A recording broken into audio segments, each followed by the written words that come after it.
where are the Bass Pro Tour anglers who have been relegated or have left on their own fishing in 2026? Welcome back to the channel. Welcome back to the vlog. If you're new, my name is Steve Chapman. There were 18 anglers who either decided, 3 of them decided to leave on their own, and then 15 were relegated, were kind of sorta kicked out of the Bass Pro Tour in 2025. But where are they going to fish in 2026? Now, an angler's decision on which organization to fish is extremely important. Exposure, schedule, payouts, how they feel about the organization's reputation, their format, their time away from their family, and more come into play when they're deciding on where they'll fish that following year. And anglers want to be successful. They're competing at the highest level. So it's very important to make sure that the format and the schedule really sets up to how they want to fish. And when you have forward-facing sonar and you have format and entry fees, you have some anglers that feel like they should be competing at a higher level, but they don't have the success that they want. You have lots of anglers that don't like all the changes that happen in the organizations. And then you have some people that are just flat out unhappy. But where are the BPT anglers gonna fish in 2026? Now let's make it very clear. Luke Clausen, Jeremy Lawyer, and Andy Morgan all qualified for the BPT in 2026. They have decided to not accept that invitation and go fish someplace else. Sometimes it's about money. Sometimes it's about being away from your family. Sometimes it's about being very unhappy with Major League Fishing. Sometimes it's about the format. Sometimes it's about forward-facing sonar. But they made the right decision for themselves. So those 3 anglers are the first 3 we're going to talk about. Now we know for sure Luke Clausen and Andy Morgan are going to go fish the MPFL in 2026. It fits the way they want to fish. It fits the format, the forward-facing sonar, everything. Entry fees. It all comes into play. Now Jeremy Lawyer is going to fish probably the Opens and the EQs. I think he wants to compete for a classic. He also likes the 5-fish format more than every fish counts. The every fish counts probably at some point needs to be adjusted a little bit because unfortunately what we're seeing, and it has to do with a lot of times where they go fish, but we're seeing a lot of tournaments be won on these 1-2 pounders. And while it's exciting to see anglers catch fish after fish after fish, I think at some point the BPT needs to really look into either adjusting the weights as the days go on or figuring out better places to go where they're catching a better quality of fish instead of quantity. Because we're seeing tournaments be won by anglers that just find giant schools of 1-pound fish. But I digress. Next, Josh Bertrand has not announced, but he's excited for a new start. He said that to me personally. Brandon Coulter is going to fish the Opens and the EQs. I have no way of getting a hold of Shin Vukai. I don't know if he doesn't do Instagram, but here nor there. I believe Gary Klein will continue to fish the pro circuit. It only makes sense because he is a BPT and a Major League Fishing owner. Dave Lefebvre has not announced yet. Jared Littner is heading over to the MPFL. Britton Myers, I couldn't get a hold of. I've sent him some texts and some Instagram messages, so I'm not sure where he's going.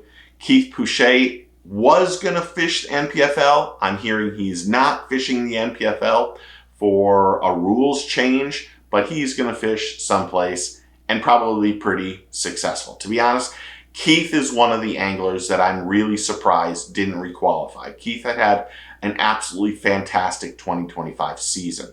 He did well on the pro circuit, he did well on the BPT, and I think there's one angler that I wish they would have made room for. Keith is that person. I really have high hopes for Keith to not only go back to the pro circuit, because I think it's the best place for him, but I also hope that he does really well and requalifies for the BPT. Skeet Reese retired. Marty Robinson is going to go fish the Opens and the EQs. Makes sense. His sons fish it. That whole family trio of anglers are some of the best guys out there, and Marty is just one of the good people. And I'm really excited for him to go back to the Opens, try to qualify for the elites, and hopefully he does so. Fred Rubanis is going to have a busy season. He's going to fish the MPFL, he's going to fish some of the pro circuit, and he's going to fish some of the Opens also. Terry Scroggins, Florida boy, is fishing the pro circuit and Opens, which makes a lot of sense. Jared Foyer is going to fish the MPFL. His video about rule changes and cutting the field and other things, he was very unhappy with what happened. And I think the MPFL probably fits the style of fishing that he wants to do. Martin Villa is probably going to fish the MPFL and others. And then David Walker is also going to fish the MPFL in 2026. The MPFL is going to get a group 8-9 anglers from the BPT that were in 2025 to join them in 2026. They are named anglers. You get someone like Andy Morgan, who's just one of the best of all time. And some of the other people, Fred Rubanis, Terry Scroggins. These guys aren't scrubs. These are really fantastic anglers. And they're going to join the MPFL and only boost what the MPFL is doing. Does it help or hurt the MPFL? It helps them a lot more than it hurts them. That's the truth. People might not like to hear that. Anglers might not like to hear that.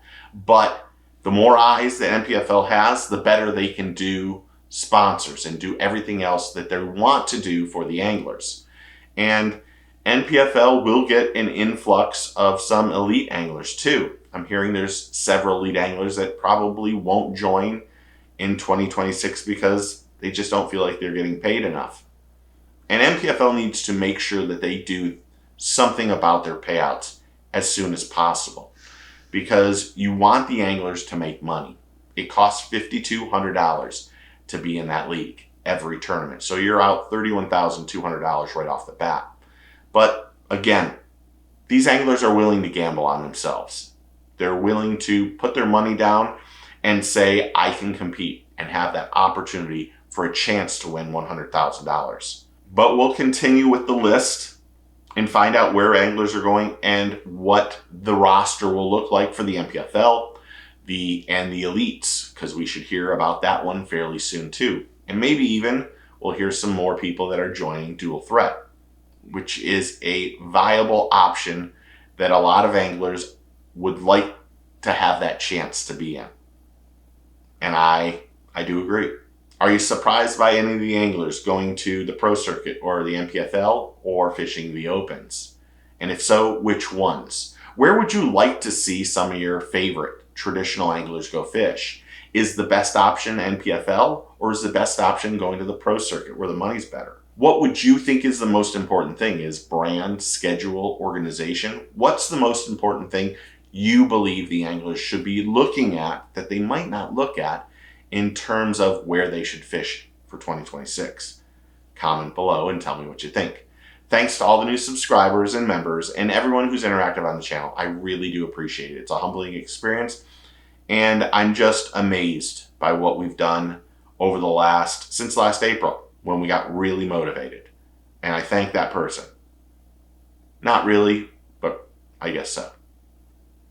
And thank you for just being part of this team and family. I can't say thank you enough. So thank you. But if you're not a subscriber, do me a favor. Click that like, subscribe, and click that notification bell so you know when the next video drops. Remember, take a kid fishing, tight lines, cheers, thank you, and get your fish on.